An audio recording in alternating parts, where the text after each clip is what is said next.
아멘. 가을 영성 집회 때 은혜 많이 받으셨나요? 네. 그 은혜 잘 유지하고 계신가요? 어떻게 유지하고 계신가요? 어떻게 그 은혜를 더 깊고 풍성하게 누리고 계신가 한번 여쭤보고 싶습니다. 어떻게 더 깊어지고 있습니까? 그 은혜가 풍성해지고 있습니까? 아멘. 그럼 할렐루야입니다. 오늘 말씀에도 보면 16절에 은혜 위에 은혜라는 말씀이 나오는데요. 그 위에라는 말이 안티라는 헬라어를 사용하고 있습니다. 이것은 대신하여라는 뜻을 갖고 있어요. 그래서 은혜 위에 은혜라는 말은 새로운 은혜가 이미 받았던 은혜를 대체한다는 말이에요.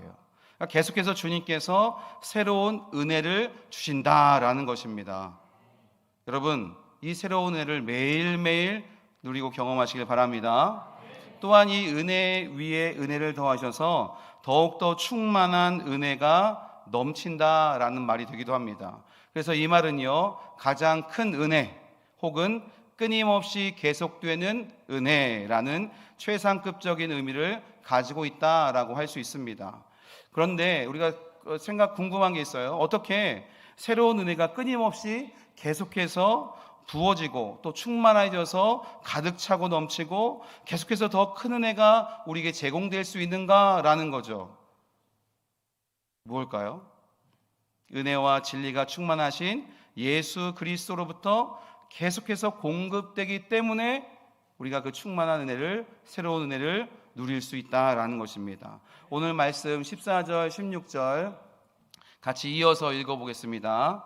말씀이 육신이 되어 우리 가운데 거하심에 우리가 그의 영광을 보니 아버지의 독생자의 영광이요 은혜와 진리가 충만하더라. 우리가 다 그의 충만한 데서 받으니 은혜 위에 은혜로라. 아멘.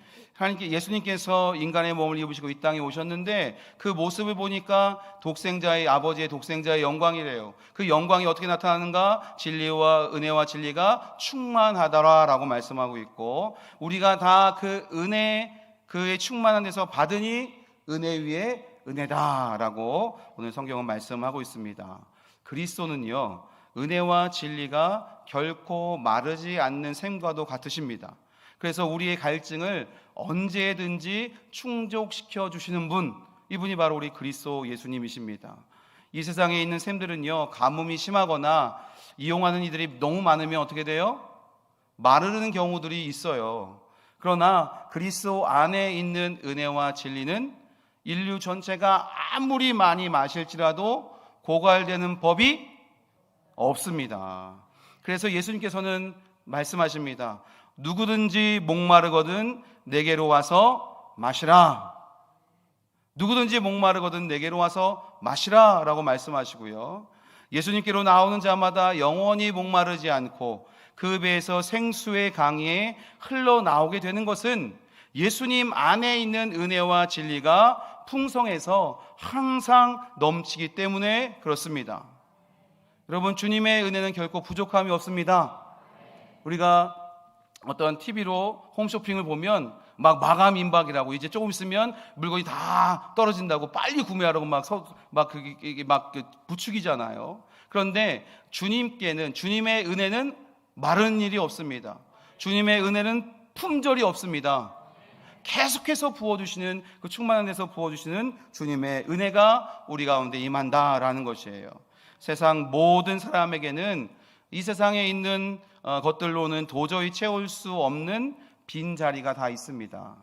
이 빈자리는 뭐로 채울 수 있을까요? 오직 예수님의 안에 있는 충만한 것들로만 채울 수 있다라는 거예요.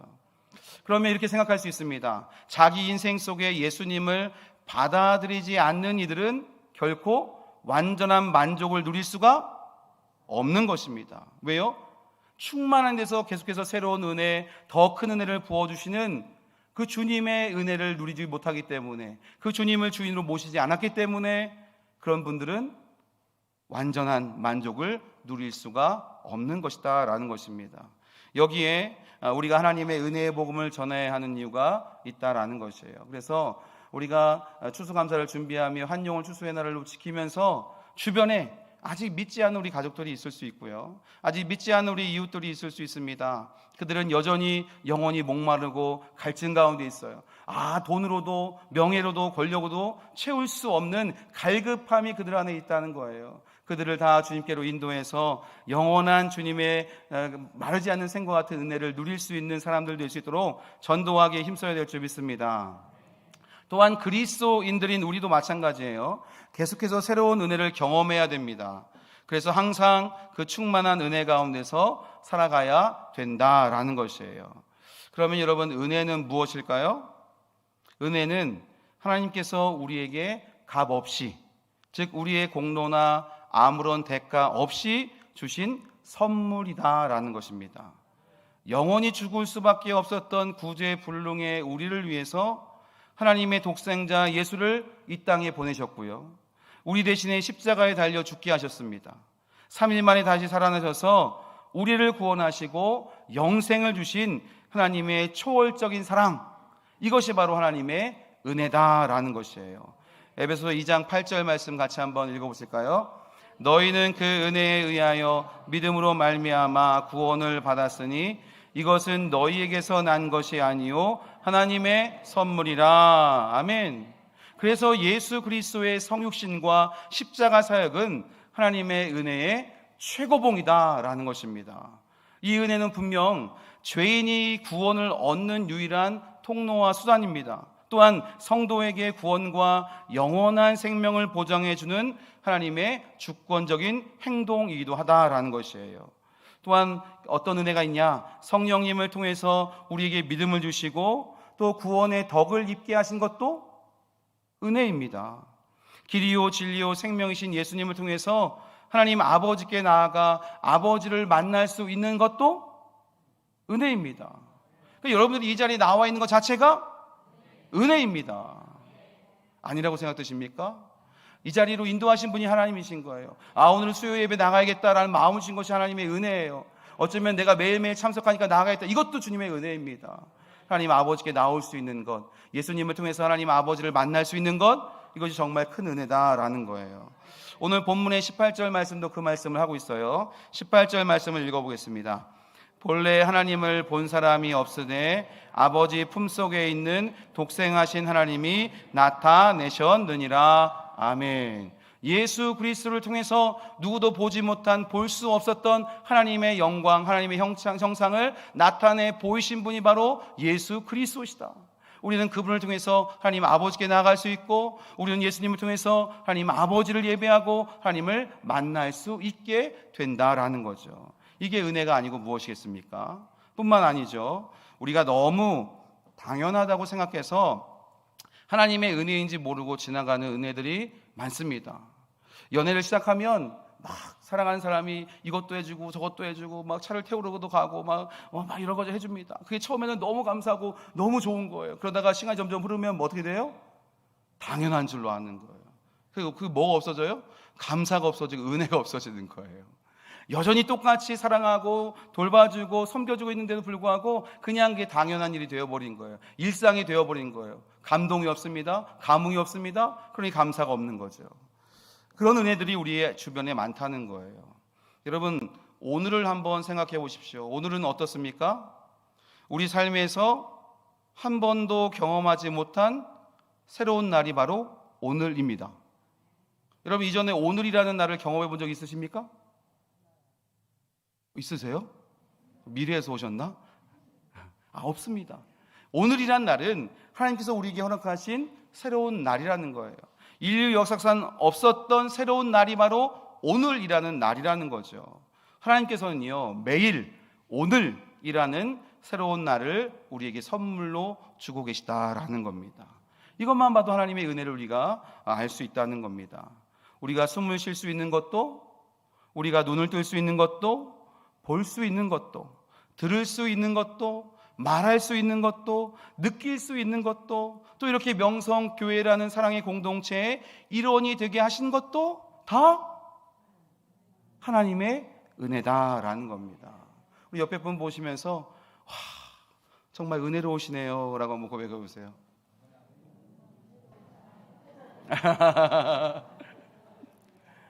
존재 자체가 은혜인 줄 믿습니다.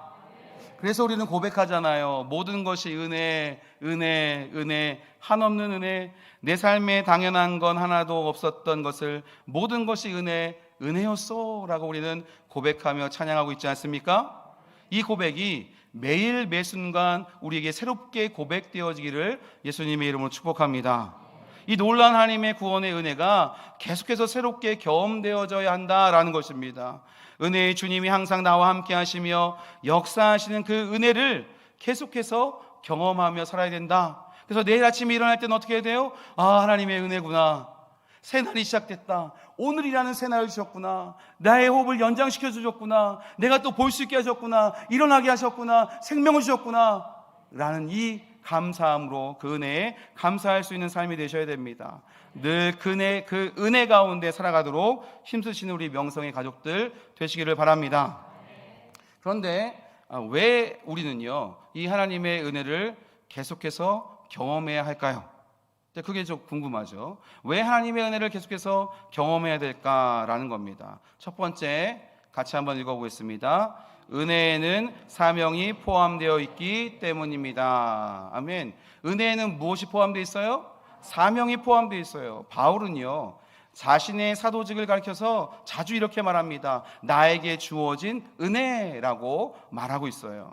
로마서 15장 15절에도 그러나 내가 너희로 다시 생각나게 하려고 하나님께서 내게 해주신 은혜로 말미암아 더욱 담대히 대략 너에게 썼노니 라고 얘기하고요. 고린도전서 3장 10절에도 내게 주신 하나님의 은혜를 따라 내가 지혜로운 건축자와 같이 터를 닦아둠에 다른 이가 그 위에 세우나 그러나 각각 어떻게 위에 세울까를 조심할지니라 라고 말씀하고 있고요. 갈라디아서 2장 9절도 말씀합니다. 또 기둥같이 여기는 야고보와 게바와 요한도 내게 주신 은혜를 알므로 나와 바나바에게 친교의 악수를 하였으니 우리는 이방인에게로 그들은 할례자에게로 가게 하려 함이라 라고 말씀하고 있어요.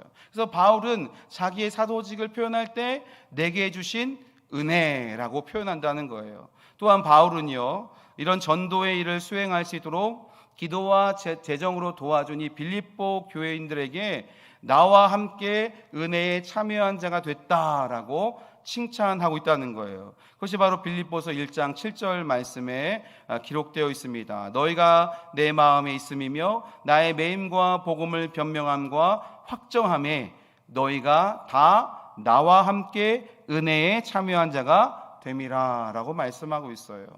또한 바울은요 하나님의 은혜 안에서 살아갔던 이 바울은 생명을 다해 이 사명을 감당한 사람이다 라는 거예요. 빌립보서 1장 20절 21절에도 나의 간절한 기대와 소망을 따라 라고 말하면서 살든지 죽든지 내 몸에서 그리스도가 존귀하게 되게 하려니 이는 내게 사는 것이 그리스도니 죽는 것도 유익함이라 라고 말씀하고요. 사도행전 20장 24절에도 내가 달려갈 길과 이 부분은 같이 한번 읽어볼까요? 사도행전 20장 24절 있습니다. 내가 달려갈 길과 주 예수께 받은 사명 곧 하나님의 은혜의 복음을 증언하는 일을 마치려 하면은 나의 생명조차 조금도 귀한 것으로 여기지 아니하노라. 아멘. 내게 주신 은혜에 내게 주신 사명이 포함되는데 이 은혜의 사명을 감당하기 위해서 나의 생명을 조금도 귀한 것으로 여기지 않겠다, 내가 죽으면 죽겠다라는 마음으로 이 사명을 끝까지 감당한 사람이 바로 바울이다라는 거예요. 여러분, 요즘 여러분은 어떠십니까? 주님을 처음 만났을 때처럼 내게 맡겨진 그 사명 감당하기 위해서 최선을 다하고 계십니까? 내 시간, 내 물질, 내 모든 것을 다해서 이 은혜의 사명 감당하고 계신가요? 아니면 사명감이 떨어지고 뭘 해도 힘이 들고 마음이 어려우신가요? 내 시간, 내 물질, 내가 가진 것을 사명을 위해 쓰는 것이 어쩐지 좀 아까우신가요? 그렇다면 그것은 주님으로부터 부어지는 새로운 은혜를 경험하지 못하고 있기 때문에 그렇다라는 겁니다. 날 구원하신 주님의 은혜를 깊이 묵상하시고 그 은혜를 새롭게 경험하시길 바랍니다. 그것이 바로 나에게 맡겨진 사명을 감당하는 원동력이 된다라는 것입니다.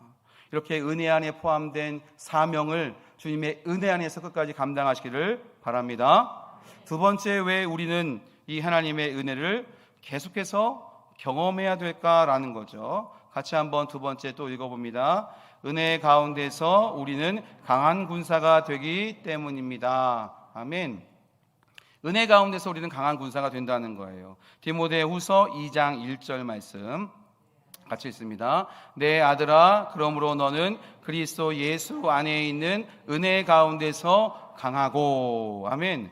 바울은요, 그리스도 예수 안에 있는 은혜 가운데서 강하게 되어서 어떠한 박해와 고난에 직면할 때라도 끝까지 싸워 승리하라라고 격려하고 있는 거예요. 그렇습니다, 여러분. 지금은 어떤 시대입니까? 영적 전쟁의 시대입니다. 우리의 삶의 현장에서 매일매일 계속해서 치열한 영적 전투가 벌어지고 있어요. 성령과 육체의 소욕이 내 안에서 계속해서 싸우고 있습니다. 이 영적 전쟁의 시대에 우리가 어떻게 되겠습니까? 승리해야 되지 않겠습니까? 그러려면 주님의 은혜 안에 거해야 된다라는 거예요. 예수님께서 사망 권세를 이기시고 부활하셨기 때문에 이 전쟁은 이미 승리한 것이다라는 거죠. 또한 전쟁은 하나님께 속한 것이기 때문에 우리는 승리하신 주님 안에만 있으면 주님께서 대신 싸워주시고 우리에게 승리를 주십니다. 또한 하나님께서는 우리가 하나님의 군사가 되어서 싸우기를 원하신다는 거죠. 군사는 어떻게 해야 됩니까? 강해야 됩니까? 약해야 됩니까? 강해야 되죠. 비실비실 나약해서는 전쟁에 가서 이길 수가 없습니다. 그래서 우리는요, 그리스도 예수 안에 있는 그 구원의 은혜 가운데 거해야 된다라는 거예요. 그 은혜를 날마다 새롭게 경험해야 된다라는 겁니다. 내 죄를 용서하시고 날마다 승리하게 하시는 그 은혜를 경험해야 된다는 거죠. 그 은혜 가운데서 그 은혜로 우리는 강하게 될 것입니다. 그럼에도 불구하고 사단은 어떻게 할까요? 계속 끊임없이 공격할 것입니다. 포기하지 않을 것입니다. 주님 다시 오실 때까지는 사단은 멈추지 않을 것입니다. 그들도 계속해서 우리를 미혹하고 공격할 것이에요. 욕심대로 살게 하고 죄짓게 해서 하나님과 우리의 관계를 깨뜨리려고 할 것입니다. 미움, 다툼, 시기, 질투, 원망, 불안, 초조, 두려움 등의 이 사망의 정서를 우리 가운데 불어넣어서 우리를 죽음으로 몰고 갈 것입니다. 육체의 소욕대로 살게 해서 성령을 거스르게 할 것이고요, 천국 소망을 버리고 세상을 사랑하고 세상을 따라가게 할 것입니다. 그러나 사랑하는 성도 여러분, 절대 포기하지 마시고 끝까지 싸우시기를 바랍니다. 싸우기만 하면 백전 백승입니다. 믿으십니까? 네. 싸우기만 하면 백전 백승이다라는 것입니다. 그리스도 예수 안에 있는 은혜 가운데서 하나님의 강한 군사가 되어서 이 영적 전투에서 날마다 승리하시는 저와 여러분 되시기를 간절히 축원합니다. 그 은혜 안에서 더욱더욱 강건해져 가야 된다는 겁니다. 마지막으로 왜 우리는 이 하나님의 은혜를 계속해서 경험해야 될까라는 거죠. 세 번째 같이 한번 읽어봅니다. 하나님의 구원의 은혜를 경험한 자만이 하나님을 예배할 수 있기 때문입니다. 아멘. 하나님의 구원의 은혜를 경험한 자만이 하나님을 예배할 수 있기 때문에 그렇습니다. 서울신학대학교의 예배학 교수이신 조기현 박사께서 묻고 답하는 예배학 카페라는 책을 몇 년 전에 내셨는데요, 거기에 이렇게 말하고 있습니다. 예배의 본질은 어디까지나 구원받은 하나님의 백성들이 하나님께서 행하신 위대하신 구원 사역을 기리고 감사하는 행위다라고 책에 기록하고 있어요. 다시 말하면 예배의 본질은 구원의 은혜를 받은 하나님의 백성들이 하나님께서 행하신 위대한 구원의 은혜를 기억하고 기념하여 감사하는 행위, 이게 바로 예배의 본질이다라는 거죠. 그러니까 구원의 은혜를 경험하지 못한 사람들은 하나님을 예배할 수 없는 것이죠. 이 자리에 나와 있어도 하나님의 은혜를 경험하고 하나님의 구원의 은혜를 경험하지 못한 사람들은 하나님을 예배할 수가 없다는 거예요.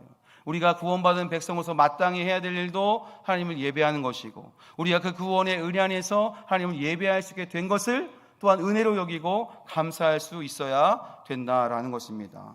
또한 우리가 계속해서 그 구원의 은혜의 감격 가운데서 살아가고 있지 못한다면 우리는 하나님을 온전히 예배할 수 없는 거예요.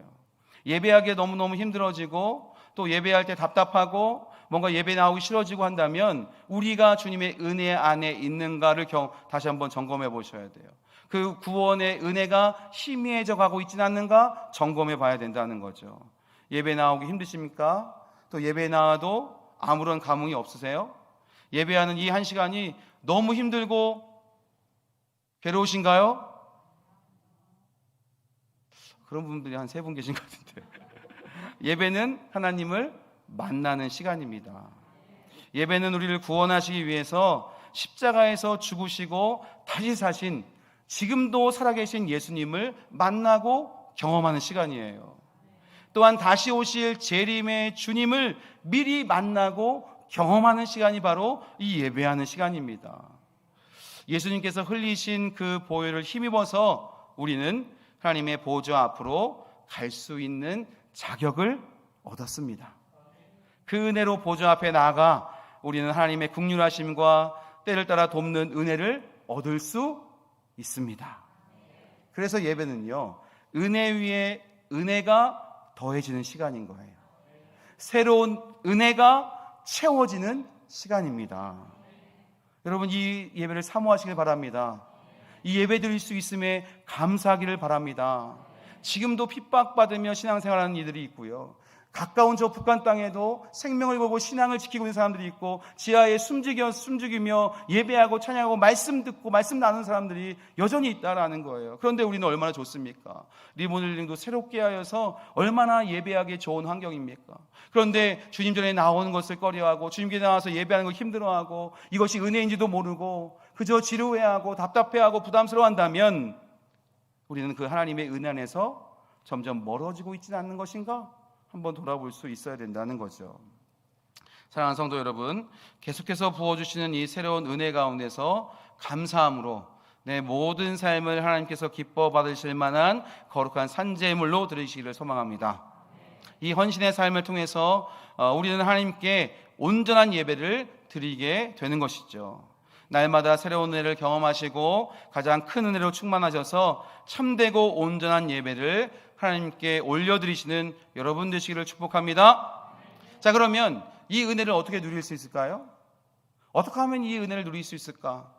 쉽습니다. 한번 따라해 보세요. 하나하나. 자, 주신 은혜를 깨닫고 감사하자. 주실 은혜를 사모하자. 사모하는 마음으로 주님께 나와 예배하고 말씀 듣고 기도하자.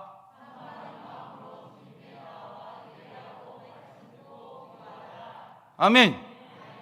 참 쉽죠? 주신 은혜들을 깨닫는 건 성령께서 우리 안에 있어야 깨달을 수 있어요. 아까도 말씀드렸지만 그저 당연한 것이 돼서 일상이 되어서 이게 하나님의 은혜인지 아닌지 분별하지 못하고, 그래서 감사하지 못하고 불안함과 초조함 가운데 불평과 원망 가운데 사는 이들이 많다는 거예요.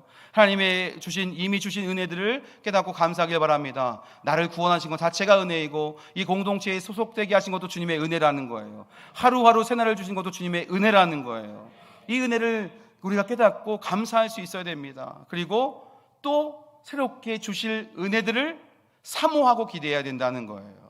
그리고 우리 뭐 해야 됩니까? 그런 사모하는 마음으로 주님께 나와야 돼요. 수요 예배도 나와야 되고요, 또 새벽 예배도 나와야 되고요, 주일 1, 2부 예배도 나오셔야 되고, 주일 오후 예배도 나오셔야 되고, 수요일 저녁 예배도 나오셔야 되고, 아멘이 없으시네요. 강사 목사님처럼 할 때까지 금요 중보 기도에도 나오시고, 목장 예배도 회복하셔야 됩니다. 아멘. 이게 다 주님의 은혜예요. 그래서 주님께 나와 예배하고 말씀 듣고 기도하면 하나님께서 주시는 그 충만한 은혜들을, 그 새로운 은혜들을 계속해서 경험하며 살아갈 수 있다라는 것이죠. 여러분, 그 은혜를 누리시길 축복합니다. 이제 가을 영성 집회 끝났어. 특세도 끝났어. 와! 끝났다고? 끝난 게 아닙니다. 그때 받은 은혜로 멈추면 안 돼요. 새로운 은혜, 가장 큰 은혜를 사모하면서 계속해서 은혜 위에 은혜를 더하여 주시기를 간구하고 누려야 된다라는 것입니다.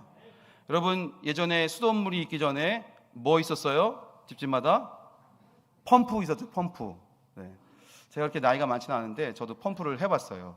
펌프가 있습니다. 공호댁에 가면 펌프가 오랫동안 있었는데 그 펌프에서 지하수 물을 끌어올리려면 어떻게 해야 돼요?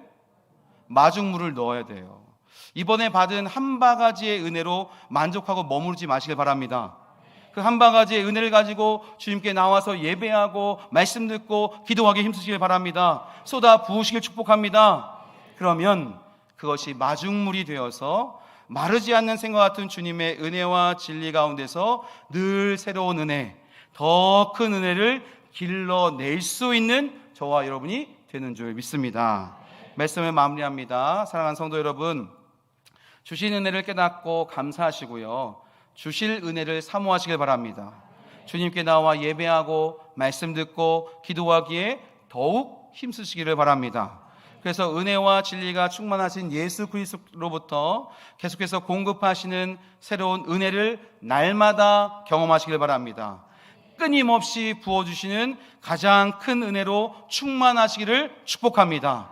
그래서 그 은혜 안에서 맡겨진 사명 잘 감당하시고 영적 전투에서 날마다 승리하시고 모든 삶을 다 드리시는 온전한 예배자 되시기를 주님의 이름으로 축복합니다. 아멘.